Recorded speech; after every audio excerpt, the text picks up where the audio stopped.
Hi friends, ఈ రాఖీ పండుగ రోజున మీరే స్వయంగా ఈ స్వీట్ని తయారు చేసి మీ బ్రదర్కి తినిపించండి.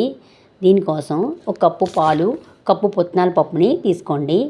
ముందుగా పొయ్యి వెలిగించుకుని ప్యాన్ పెట్టుకుని ప్యాన్ హీట్ ఎక్కిన తర్వాత మనం తీసుకున్న కప్పు పాలుని వేసుకుని మరిగించుకోవాలి. పాలు మరుగుతున్నప్పుడు మనం తీసుకున్న పుట్నాల పప్పుని ఇందులో వేసుకుని 5 నిమిషాల పాటు ఉడికించుకోవాలి.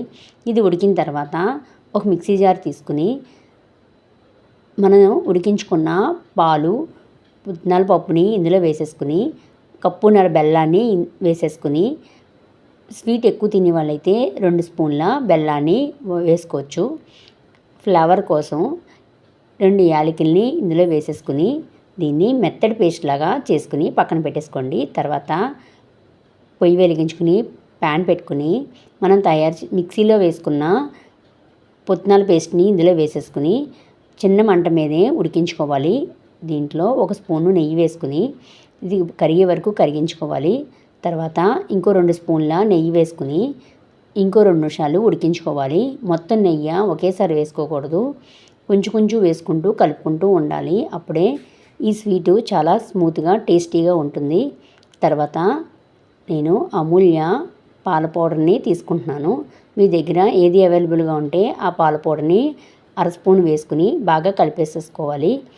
తర్వాత ఇంకొక స్పూను నెయ్యి వేసేసుకుని బాగా కలిపేసేసుకుని ఇది దగ్గర పడిన తర్వాత స్టవ్ ఆఫ్ చేసేసుకోవాలి.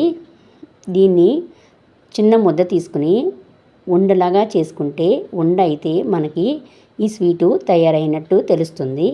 తర్వాత ఒక ప్లేట్కి నెయ్యి రాసేసుకుని మనం చిన్నగా కట్ చేసుకున్న జీడిపప్పుని, బాదం పప్పుని, కలర్ఫుల్ అయిన ఎండు కొబ్బరిని కూడా వేసేసుకుని మనం తయారు చేసుకున్న ఈ మిశ్రమాన్ని దీనిపైన వేసుకుని అట్ల పుల్లతోటి ఈవెన్గా స్ప్రెడ్ చేసుకుని గంట సేపు దీన్ని చల్లారబెట్టుకోవాలి. తర్వాత దీన్ని మనకు నచ్చిన షేప్లో కట్ చేసుకోవచ్చు. నేను స్క్వేర్ షేప్లో కట్ చేస్తున్నాను. అంతే, ఎంతో టేస్టీ అయిన ఈ స్వీట్ని తయారవుతుంది.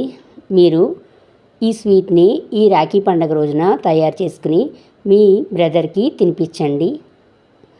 ఈ వీడియో కనుక మీకు నచ్చినట్లయితే లైక్ చేయండి, మీ ఫ్రెండ్స్ అండ్ ఫ్యామిలీ మెంబర్స్కి షేర్ చేయండి. మరిన్ని కొత్త రకాల ఐటమ్స్ కోసం నా ఛానల్ని సబ్స్క్రైబ్ చేసుకోండి. పక్కనే ఉన్న బెల్ని ఆన్లో పెట్టుకోండి. ఇలా ఆన్లో పెట్టుకోవడం వల్ల ఏ విధమైన నోటిఫికేషన్ అయినా మీ వీడియోలకి వచ్చేస్తుంది.